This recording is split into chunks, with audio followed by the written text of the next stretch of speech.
All right. I think we have a good sized group today.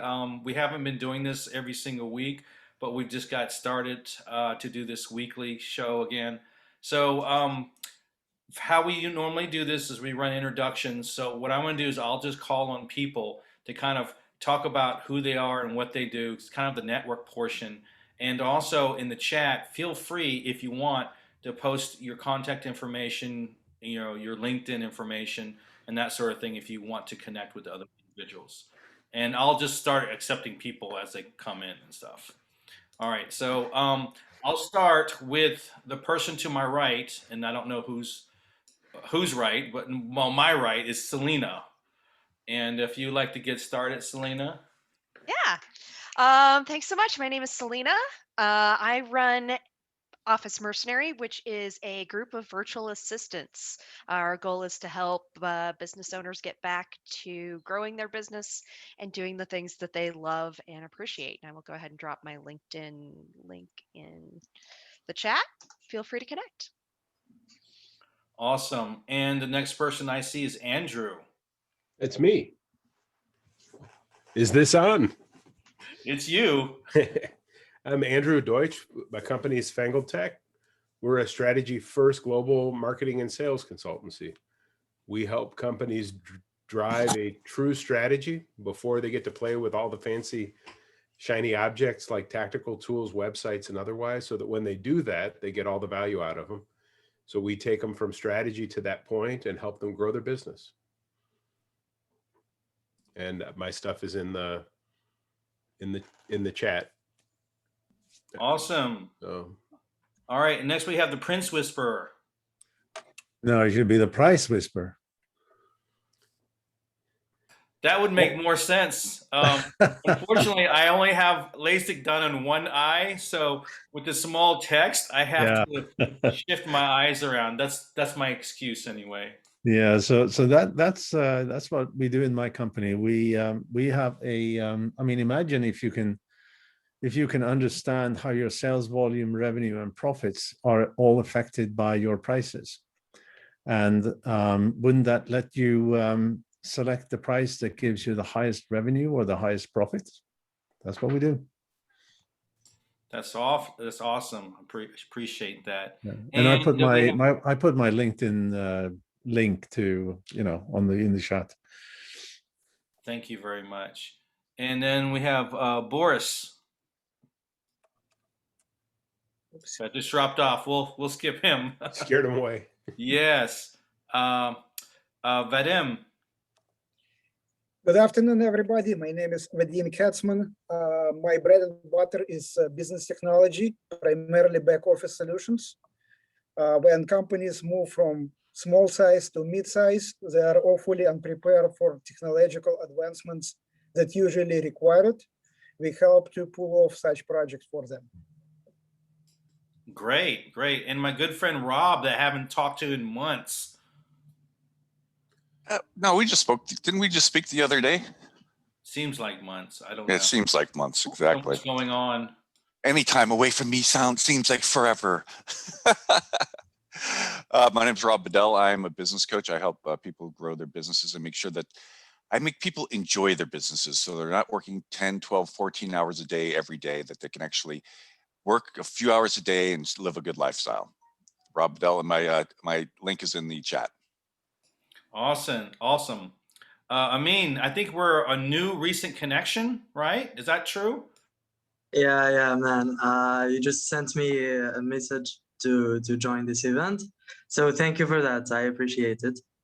And about me, I'm just a brand strategist and a designer. I'm still very early in my career.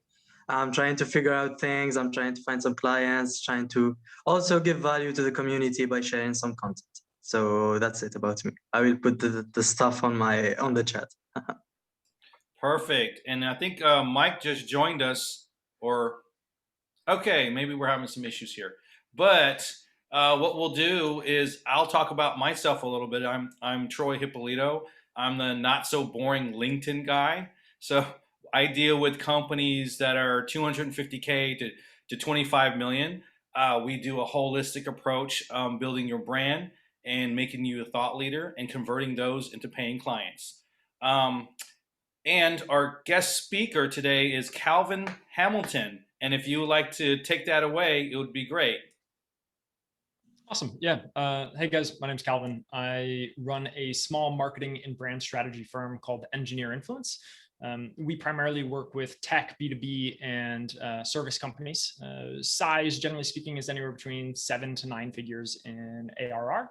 And then we just launched a subsidiary called CreateContent.io. It's a C Corp engineer influence company that offers cost-effective design services. That's awesome. And I think the main reason I brought you on board was because I was looking through your work and we had a meeting. And I'm a designer myself, and actually award-winning designer before I became more of the marketing stuff there. And I really liked your carousels. And I know that as a LinkedIn person, when we're posting, the ones that actually get the most views are the well-designed and well thought out carousels. I was hoping that we can kind of talk about some of the thought process, success, and even failures of that, and how those things kind of contribute contribute to other companies. Yeah, I guess that's multifaceted, man. So I'll try to break that down a little bit. On the design side, specifically as it pertains to carousels. Now, as quick context for everybody watching this, I myself, I don't really consider myself a designer. I think that I'm good with design in general. I understand the principles, and I've used Photoshop for X amount of time, but it's not really my thing. I'm far from like a digital artist. Now that said, when I was at VaynerMedia, for example, and I used to work for a gentleman named Gary Vaynerchuk on his team, on his personal brand, we actually had this kind of preconceived notion that carousels were universally the worst format of content that existed on social. Which is obviously a far stretch from where I am today, where it's one of the primary mediums that clients reach out to us about, and they say, "Hey, I would love to have a carousel designed." But when I was at Vayner, it was quite literally this conversation of any time we would post a carousel for Gary, whether it was on his Instagram or his LinkedIn, it never performed. It would always be one of the least performing pieces of creative that we'd post, and so we eventually got to the place where we essentially had banned carousels as like a piece of content that we would produce. And it wasn't until like 2 years later that we finally tried it again and it actually worked. And so we were like, oh, okay, this is kind of interesting. And so as that pertains to today, I've since left VaynerMedia, of course, and what Troy has hit on is I've been given the nickname Carousel King, and specifically what Troy is referring to is I do a lot of carousel design for our clients today. Again, most of our clients are these B2B tech service companies, and we're primarily selling 2 services, which are media buying and executive personal branding. But specifically as part of that personal branding, it's our job to create really good, engaging, thoughtful content on behalf of our clients. And so one of the ways that we try to do this is Calvin, can I stop you? Yes, of course. You're talking about carousel. I have no idea what that is. Oh, okay. Hey, let me clarify. Maybe everybody else knows, but I have no clue. Well, thank you for asking. So a carousel is, in essence, a piece of content that is composed of multiple images, right? And then you click from one image to slide to the next and to slide to the next. And so I can actually pull up an example. And I believe it's one of the examples that Troy had posted on his LinkedIn. You'll just have to give me a split second here.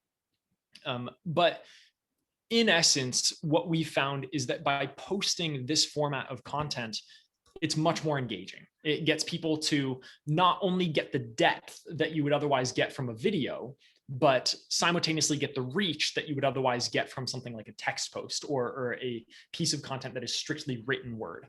And so specifically what a carousel looks like is going to be as follows. Here, so this is one of my clients, Richard Moore. He is a consultant based out of the UK.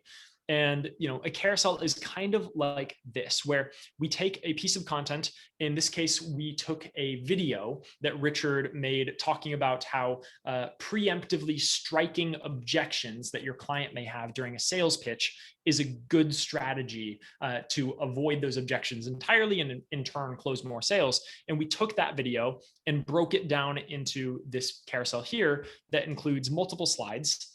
And you'll notice that it's a pretty seamless transition from one slide to the next. So you see this gentleman here holding the sword. As you go into this next slide, you can see the second half of the sword, and then so on and so forth. We go into the next slide. We have this Spartan-like character. You scroll again, you can see the end of him. And it's, in essence, one long image that you're slowly getting bits and pieces to as you continue. Does that help clarify? It certainly helped me. Okay, lovely. So I can interject. Yeah. What I will say that when we're posting on LinkedIn, and I know everyone knows that you can post text content, you can post an image, you can upload a video, and this is a document. So the technical thing is a document, and these carousels actually get more views than anything, as long as they're designed properly, because of what they call dwell time. And so when someone looks at the carousel, they tend to spend more time on the carousel than they would actual video. And so then that algorithm kicks in, and people you end up getting more views, if that makes sense. Yeah. And to piggyback off of that, when you think about most social platforms, right, at the highest level, LinkedIn, Facebook, Instagram, YouTube, regardless of the medium or the actual website, their goal, or the thing that makes them money, is when they can get you to stay on the platform for as long as possible, right? So if they can get you to stay on the platform for an extra 3 minutes, call it, just by showing you one specific piece of content that's happened to over-index, that then is what they're going to do. They're going to promote any content that they think will perform well, because it's going to get you to stay longer. And during that duration that you're staying longer, they can, of course, serve you more ads, which when they serve more ads, that's how they make more money. So to Troy's point, with dwell time and general audience retention of a piece of content, if you can create a piece of content, honestly, it doesn't really matter if it's a carousel or if it's a video, as long as you can get somebody to stay and watch or consume that piece of content for as long as possible, it's going to be a very valuable piece of content in the eyes of the platform, because that's the type of content that's going to make the platform more money, by virtue of the fact that they can serve the people more ads while they're spending more time on the platform.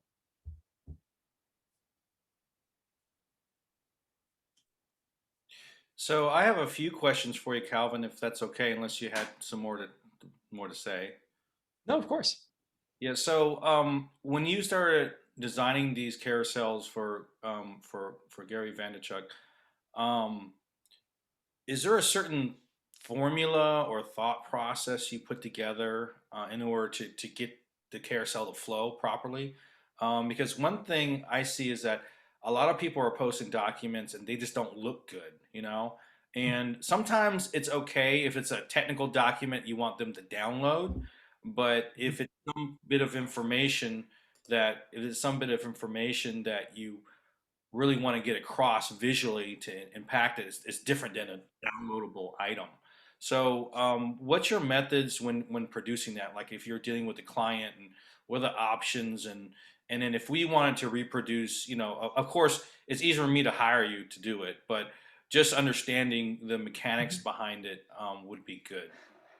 Yeah, absolutely. So I'll clarify one thing, which is actually, and here's the irony, while I worked for Gary, I actually didn't make any carousels for him, only because, again, we thought it was literally like the worst type of content. We're like, this sucks. We're not going to do that anymore. And so we focused on like anything but, and it wasn't until later that all of a sudden it was like, wow, okay, this actually performs significantly better than almost any other medium. Well, that's a good point. Why do you think it performed better now versus 2 years ago? So a few reasons behind that. So with Gary, we had never really tried the type of carousel that you'll see me and my company produce today, right? Today, when you look at the content that like Richard is posting, we're taking a specific subject And then we're breaking that down via, multiple slides so that it's consumable, it's interesting, it's engaging, and we're doing so, with an interesting design that's going to keep you there and keep you interested. With Gary, on the other hand, the type of carousel we would make is like, we would take one of his famous quotes, right? Gary is for those of you that may not know, a very colorful entrepreneur, and that is also reflected in his vocabulary. And so as such, we would take one of his quotes and then we would like preemptively cut it off almost in half. And then you would have to swipe to the other side to see the end of the quote. And that universally did very poorly for us. That format of like, okay, let's take a quote that we know does very well and resonates with people. Let's cut it off prematurely to maybe get people interested enough to then look at the other slide, but it just didn't work. It consistently was doing poorly.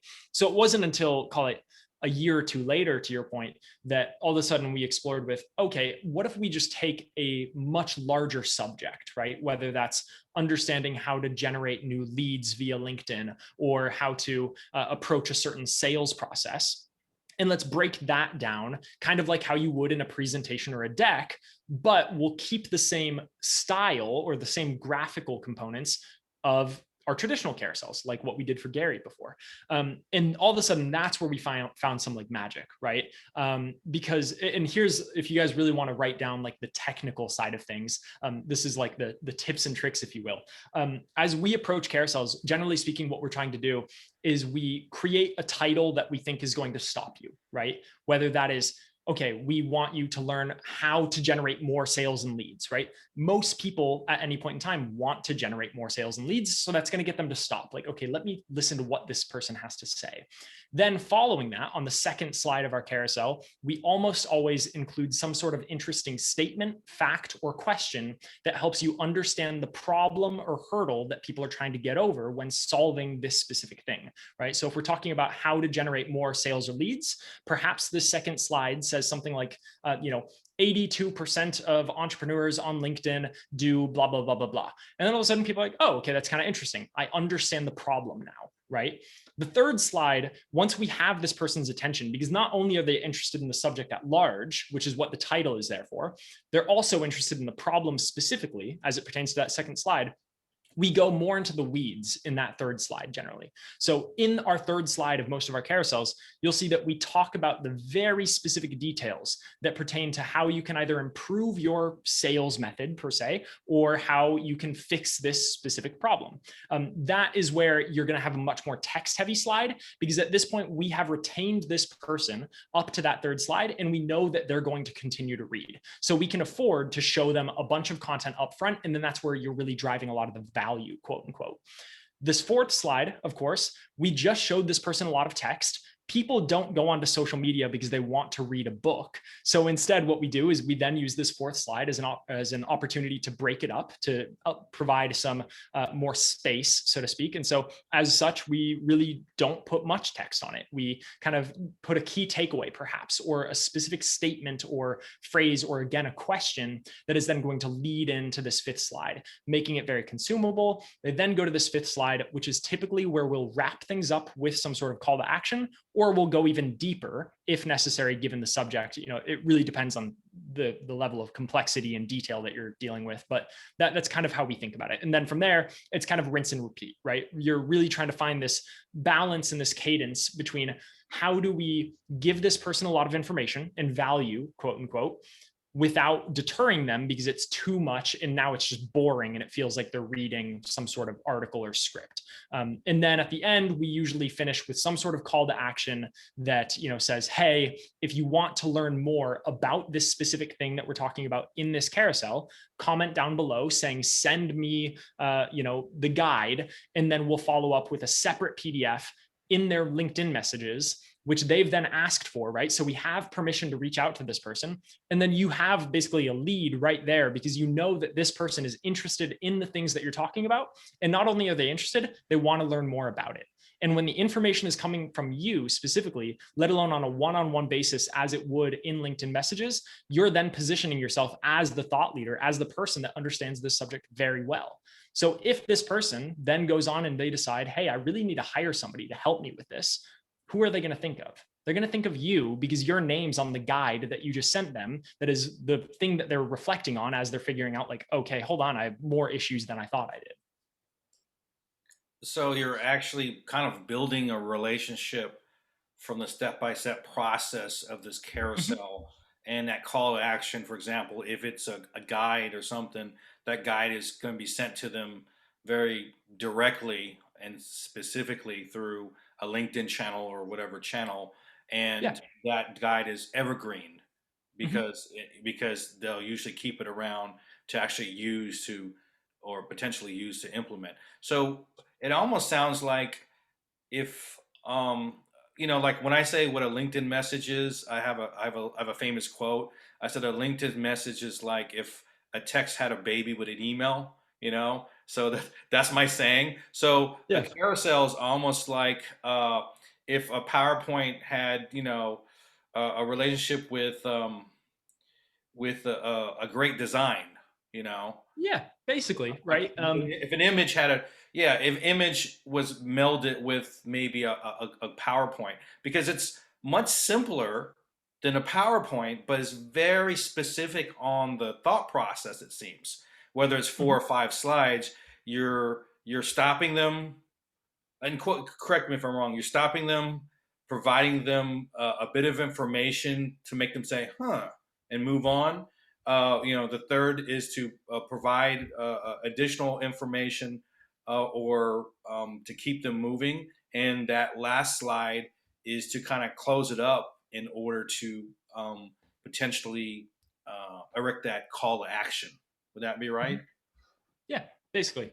The way that I always explain it to clients is if we want to generate interest from their target audience, we need to show their target audience, the people that would otherwise buy their product or service, how to do the thing that their product or service does without actually hiring them. And so let me break that down briefly. Let's say that our friend here, Selena, is allowing people to outsource a lot of, back office work to her team of virtual assistants.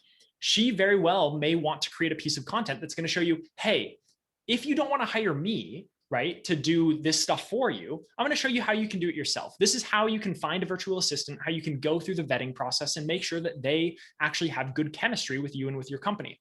Now, the value in that, right? A lot of people look at this and they think, okay, hold on, why would I show these people how to do the thing that I'm otherwise going to get paid for, right? Because it seems a little counterintuitive, almost as if you're putting yourself out of a job, when in actuality, what you're doing is you're just showcasing like, hey, this is actually a lot of work.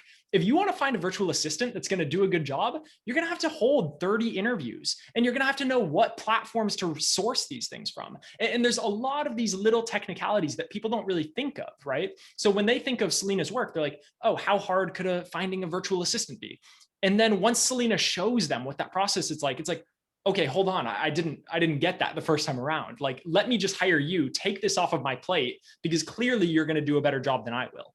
And so that's the beauty of content, specifically with carousels, is you can take very complex subjects, break them down in a very simple manner while still showcasing the inherent complexity that there is, right? Because you can only go so deep in a 10 slide carousel. And so as a result, people are going to need help. They're going to need the answers. And when they need that help and those answers, they're going to turn to you because you're the person that's sourcing this information.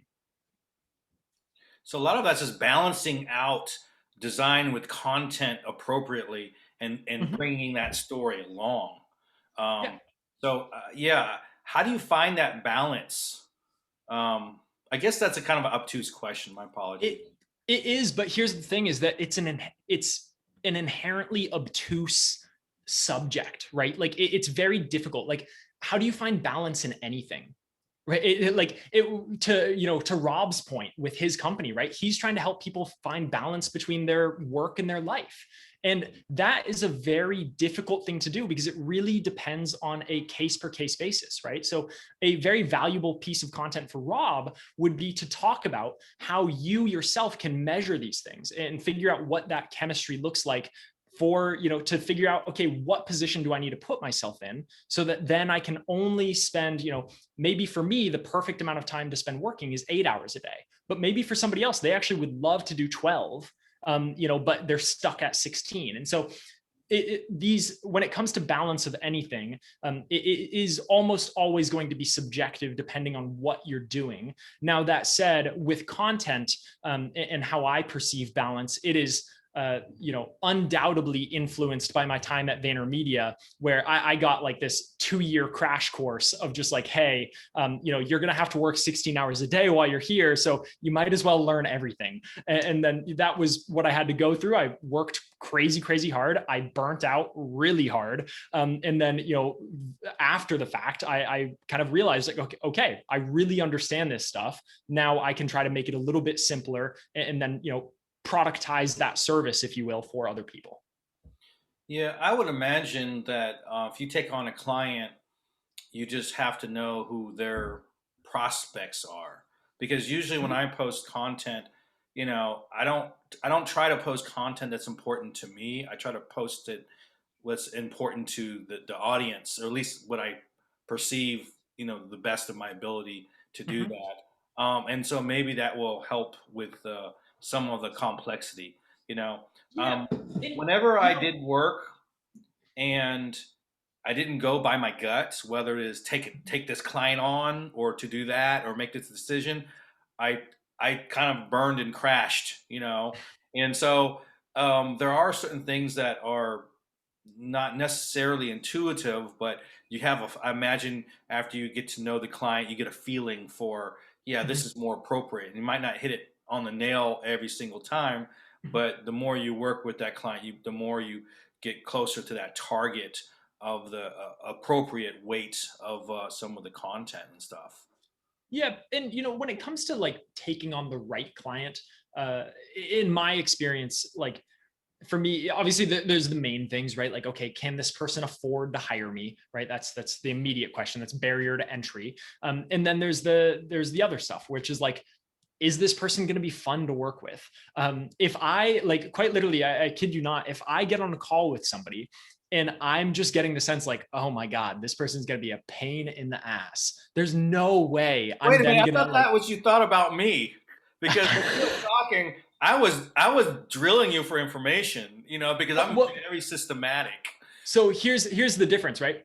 Drilling somebody for information is part of sales, right? Because you need to understand what you're putting your money into, right? Rightfully so. Like nobody wants to spend any amount of money really and then just not quite understand what they're getting. So that I fully expect from clients. What I don't expect, however, is like a certain level of ego involved in content creation, right? There's, in my opinion, when I pitch clients, one thing that I really try to communicate well is like, hey, at the most fundamental level, we are not you, right?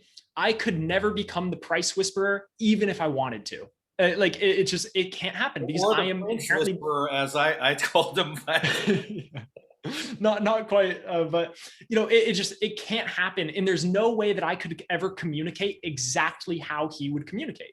And so as a result, the biggest thing that we kind of vet for, and this is a much more subjective, almost emotional level of vetting, is determining, is this person going to be a good client for us to work with on the communication side of things, so that we then will feel good about communicating on their behalf, and vice versa.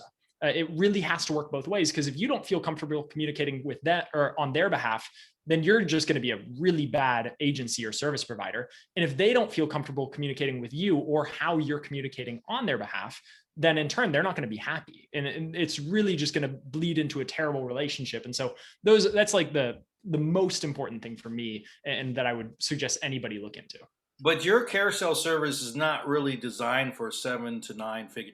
That's an open-ended service. Like that's a come in, come out type of service. So it's a little less stressful, I would imagine, for that. Because I also know that you have a similar business as I do, and as far as communications on LinkedIn and stuff like that. So what you're referring to is those larger clients, right?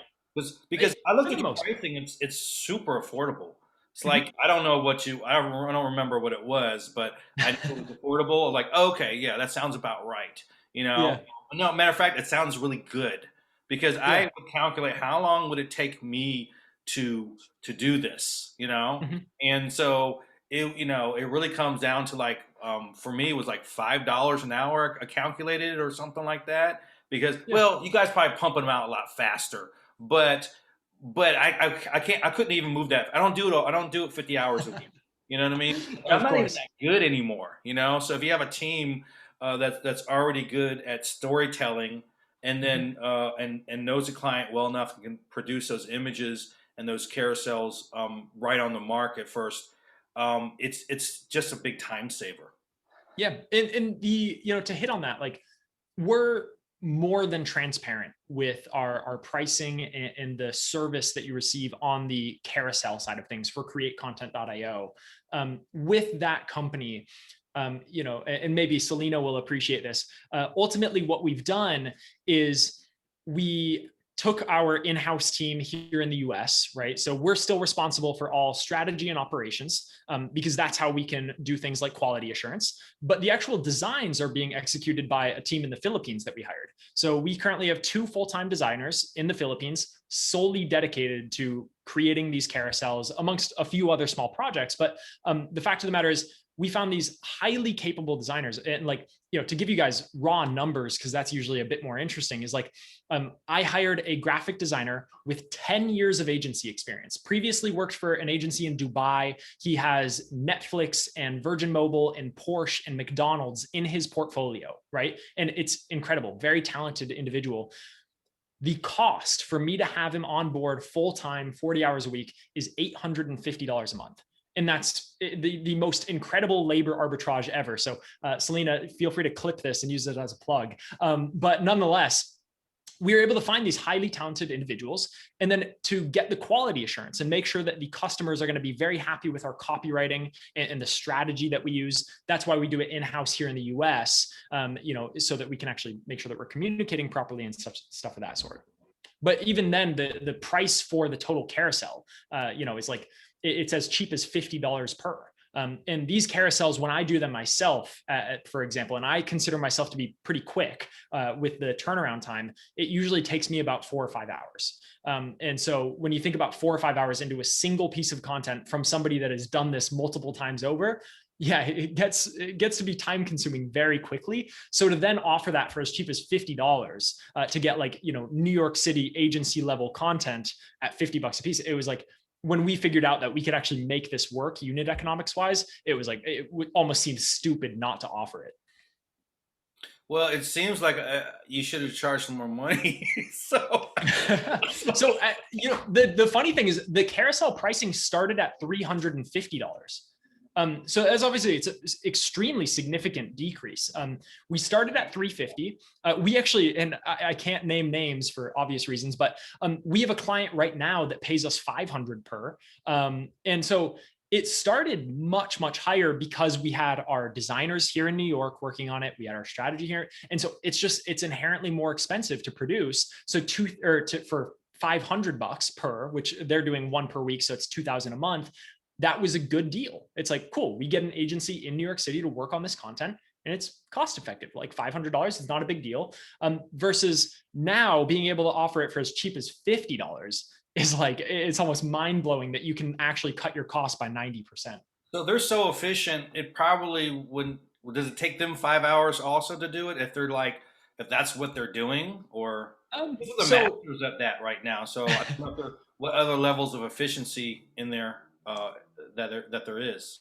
yeah, I mean, these guys. So here's the thing: I found 2 really talented guys, and I really couldn't be happier about those hires. But here's another thing: it took me a really long time to find these guys. Right? That's the inherent difficulty of finding somebody overseas or offshore that is talented and cost effective.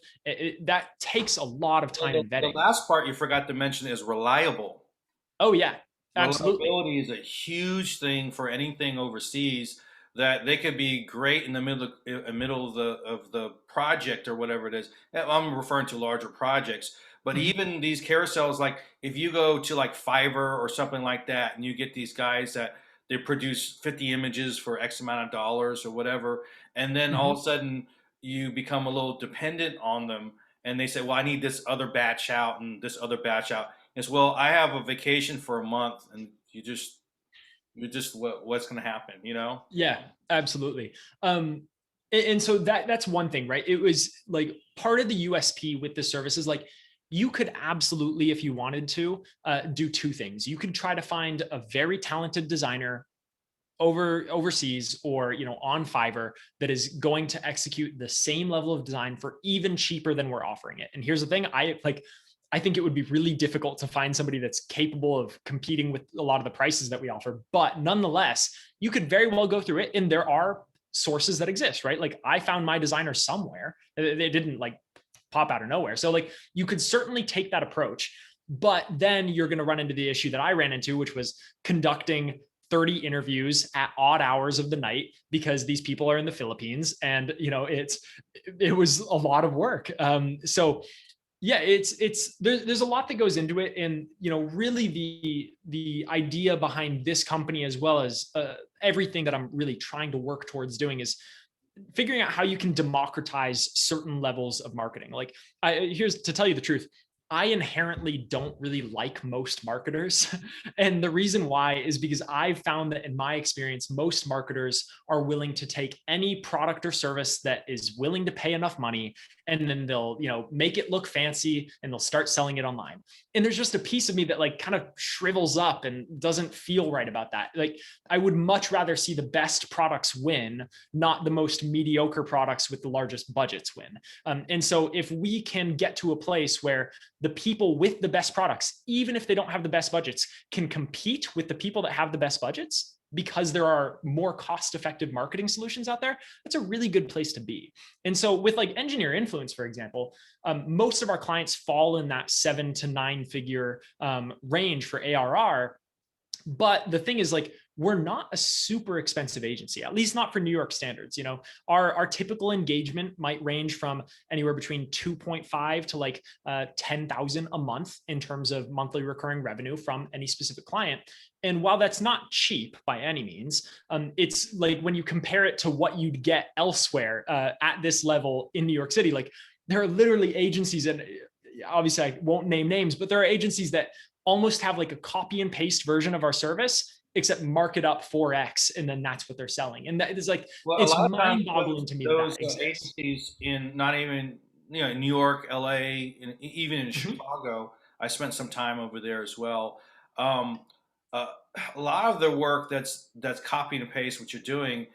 Sometimes they get into a rhythm where it's not substantial anymore. They don't put the thought into the work that goes into it, and they're just flipping the switch. And so there's a huge difference between kind of almost an automated process in a Mhm. human process. Mhm. For example, my services, we do a lot. I mean, Mhm. when I say a lot, we do a lot, and so 2,500 to 10,000 a month is very doable for the amount Mhm. of work that we do, from video production to posting Mhm. out information to boosting the post to Mhm. connecting people to replying back from them. If they would take those pieces out into the agency, yes, they would easily 4 or 5 exit, and Mhm. the quality would not be any better. So yeah, Yeah. definitely there's some room in there for competition. Yeah, absolutely. It's now that I'm thinking about it, one of the things that I kind of relate to on that front is I've met a lot of really not only nice but just really talented agency owners, probably especially over like the last 2 years. Ever since I got my job at Vayner, for sure, but like over the last 2 years since I've been in it, so to speak, and I started this company, and that's gone pretty well. With meeting a lot of these guys, there are some people that there's both ends of the spectrum, some of which are jarringly expensive, where I mention something and I'm like, holy crap, you charge 50 grand for like a video. And this is actually like, when I say this is not a joke. I know an agency owner in New York City that's a friend of mine that has a client paying, it's not 50, but it's $45,000 to produce these videos. And they're doing like 1 to 2 a month, roughly speaking. And it's like, I put my hands on top of my head, just like, that's so hard for me to wrap my head around. And then meanwhile, like I look at the video and don't get me wrong, it's a great video, right? Very high quality. It shows their clients, I'm trying to be a little evasive with language here. So it shows their work, right? In a very thoughtful way. And this client is in the luxury business, so it makes sense. But at the end of the day, I look at 2 pieces of content costing you 90 grand, right? That's a good salary in New York City for most people. And that's in New York at that. And so it's just, that's so difficult for me to wrap my head around. But in the meantime, on the flip side, there's also the polar opposite, where I have met people that are crazy talented, have all of the right qualifications, and then they'll charge, $500 for like the same thing that this agency is charging $45K for. And I'm just like, that's absurd. But nonetheless, it exists in all forms. On some of these super top tier type of services, time just hasn't caught up with them yet, because the time and industry, because everything gets cheaper, which is a good thing and a bad thing. If you think about it, because people have to work to produce money. And if you're not producing that much money, it's a different life, Guys, there's something called pricing power, and pricing power is something that you eventually earn. And what you're talking about is companies that focus on the clients that have a high willingness to pay with the specific product or service they want to buy, and message it in such a way that they can defend those prices. This is a really hard thing to do, but it's doable for any company, Yeah, it's so exactly to that point. There's, I don't know if many of you know Seth Godin. He has a book called Lynchpin. Great read. And in his book, he talks exactly about what the Price Whisperer is talking about now, which is we're looking at, if you look at services and certain products, yes, frequently there are companies that compete and they make a race to the bottom, right? Whoever can have the lowest margins possible while still making the slightest profit, so that somebody else has to go out of business because they're trying to compete. It happens. But there's also a reason why both Rolex and Swatch can coexist. Right? There's a luxury associated with Rolex, and they've done a great job. Like, people are willing to hash out $10,000 or more on a stainless steel watch, right? It's not in the materials. It's certainly, they're not handcrafting most of these watches. It's actually, they're manufactured. And then on top of that, they just come from Switzerland. But this is where work like Per's work comes in. Do you pronounce it Per or Pear? Let me just say you something, because this is very relevant. And I read an interview with the CEO of Rolex.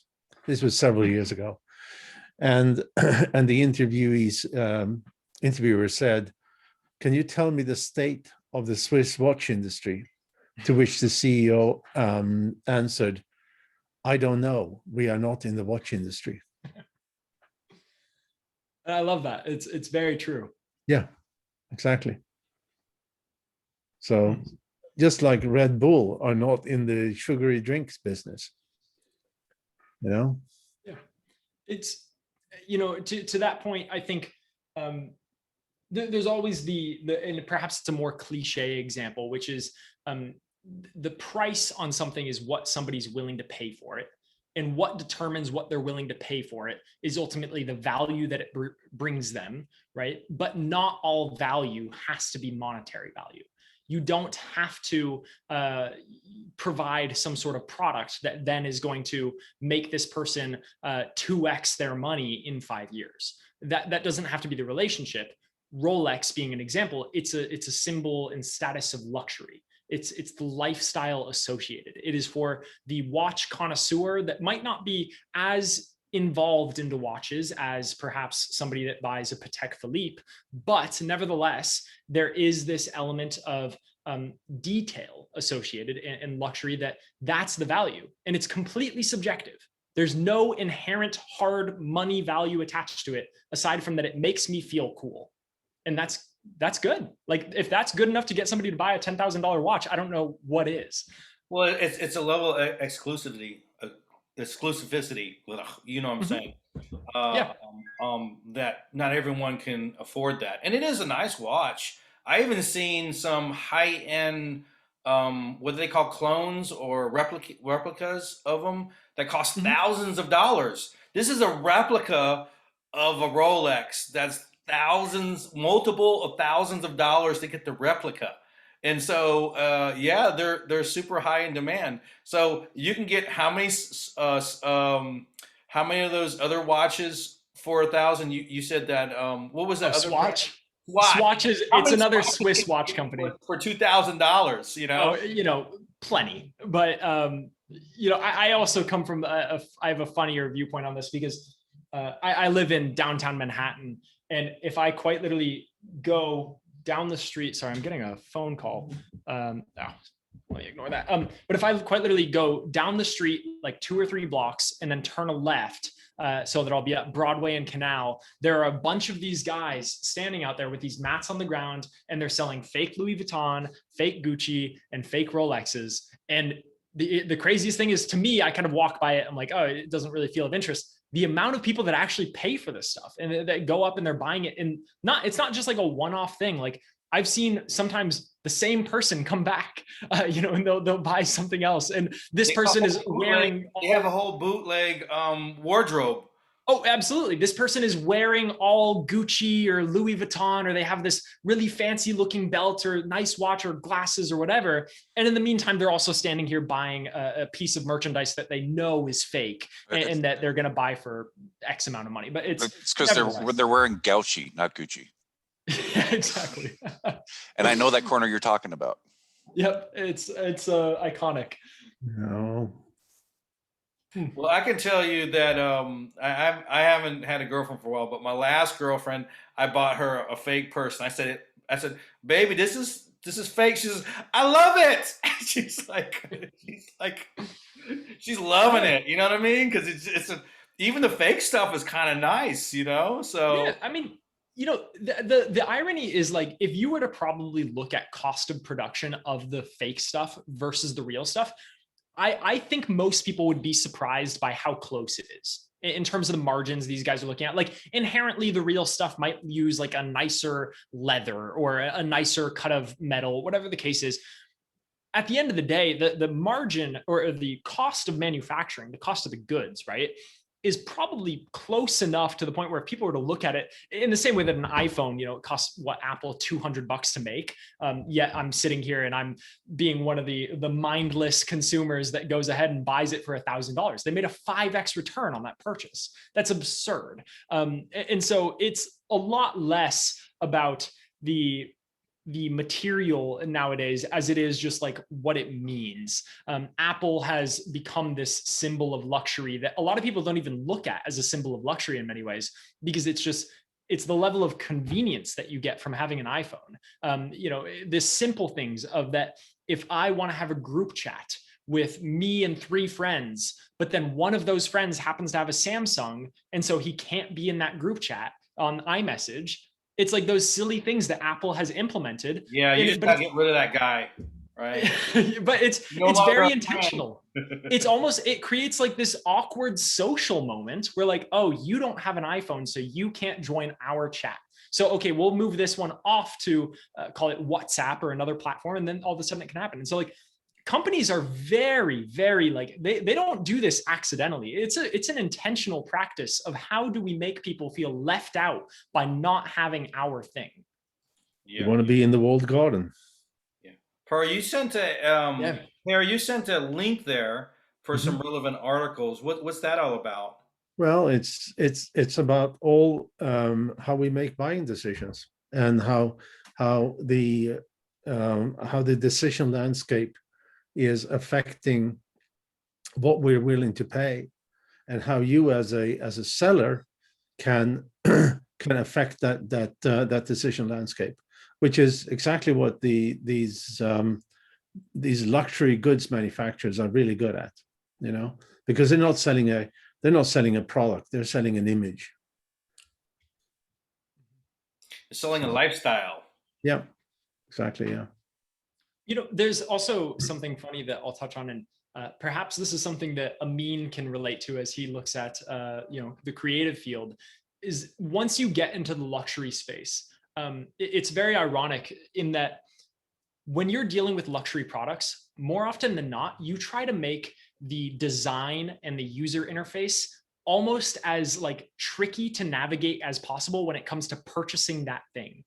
If you go to the Apple website, they don't have a big purchase button like front and center saying buy our newest product. It's very subtle, and they do this intentionally. It's this less is more principle that they tie into the UX UI that in turn, like, it shows like, hey, we don't need to convince you and batter you over the head with purchase like most companies are doing. We know what our product is worth. If you want to buy it, yes, you can navigate through our site, find this tiny blue buy button in the top right corner, and then buy your new iMac for $4,000, whatever it is. But at the end of the day, like, this less is more subtlety principle in design is extremely popular with the luxury industry as well. So yeah, so when you're selling, basically you want to say you don't want to look thirsty.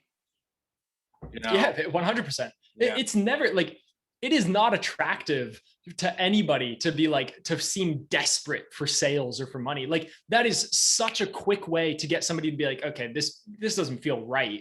And so when you approach sales of any sort, like, you want to approach it like a conversation.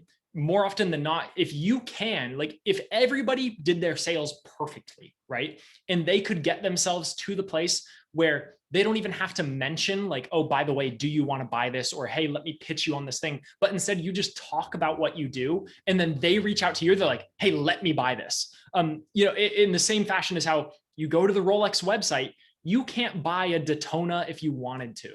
They're going to put you on a wait list. You're going to sit there for 5 years unless you purchase a bunch of their other products, and then they'll put you on an expedited wait list. And then, you're a valuable enough customer. Like, that's the most beautiful place to be, is when you have such demand that it's like, cool, I don't need to sell you anything. I'll tell you about what I do. I'll give you all the value. I'll show you how to do it by yourself, only so that you come to the realization of like, holy crap, I need help. And then you're going to want to hire me anyways. Yeah, they do the same thing with high-end cars. I think the Ford GT, when it comes out, you're not allowed to sell it. They have certain rules. Oh yeah, that's true. You cannot sell it for an X amount of time. Mhm. And then they have other things like Ferrari. When you purchase a Ferrari, sometimes they will not allow you to purchase a Ferrari unless you already pre-owned a previous Ferrari, and Yeah. then it's kind of almost like a credit built, and you have the not right, but you have the privilege at that point of actually purchasing this ridiculously expensive car that tends to break down a lot. So Mhm. But it's very difficult to get to that place. If you have a hard skill, like, Amin has graphic design, that hard skill is much easier to immediately contextualize as, hey, you need to pay me because I understand this thing that is inherently complex and requires a certain set of tools and so on and so forth. It gets much trickier, of course, when you're in a business that is like strategy oriented, right? Because what's going to come out of your mouth that this guy couldn't have said, or that this guy couldn't have said? And at the end of the day, the way that you go through that is a lot of positioning, a lot of things like case studies, and giving people, using like the quote unquote Rolex or Apple model to position yourself well enough that, you don't have to. If people want to work with you, they can come to you. You should never try to sell somebody something. You should just be trying to find the people that already agree with you and that already want to buy from you. They just need to know who you are. very good point. Very well said. I got a hard out at the top of the hour, but this has been great. Yeah, we are at top of the hour, and I also have another meeting to jump on.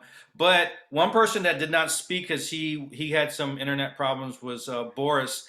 Didn't know if you got anything out of this, and if you want to tell us a little bit about what you're doing before we drop off. Sure, absolutely. It was a great conversation, and I apologize. I lost my internet there when I was trying to connect to you guys. My company is called My CEO, and we are a global consulting network, an independent consulting network that focuses on small and medium-sized enterprises We help them get clarity and confidence about their future. And then we have a series of value offerings and services that we provide to them, which are we call capabilities to help them thrive. There's a lot probably there that we could cover, but that's the high level stuff. Wow, And you got your 30-second out in 55 seconds. and if everyone wants to pop their LinkedIn link on the chat, that'd be great. Oh, If you haven't done it already. Yeah. Calvin, I think it would be of value for us to connect, because what we do is seem to be a lot of related to what you do. Mhm. We based all our stuff based on science and hard data. So about Awesome. so if you want to connect on LinkedIn, we can take it from there. I just sent you a request. Okay, perfect. Yeah, feel free, guys. Let's all connect. I'm glad to have those conversations. Our ideal clients tend to be at least 10 employees or more, $1 million in EBITDA. Those the smallest size clients that we work with, but most of them are 50 to 250 employees. So any scalable business, good one for us. Yeah. So thanks, Very good. guys. Love to connect. Of course. Awesome. Real Any quick, last words, pair. Calvin, since you're the man of the hour? So, well, I appreciate that. Two things. Pair, based off of that, really quick, I'm going to send a link in here. Anybody can watch this, by the way. It's a TED Talk. One of my mentors and somebody who has really been a strong advisor for me, a gentleman named Howard Moskowitz. He's an independent researcher. He studied psychophysics at Harvard University.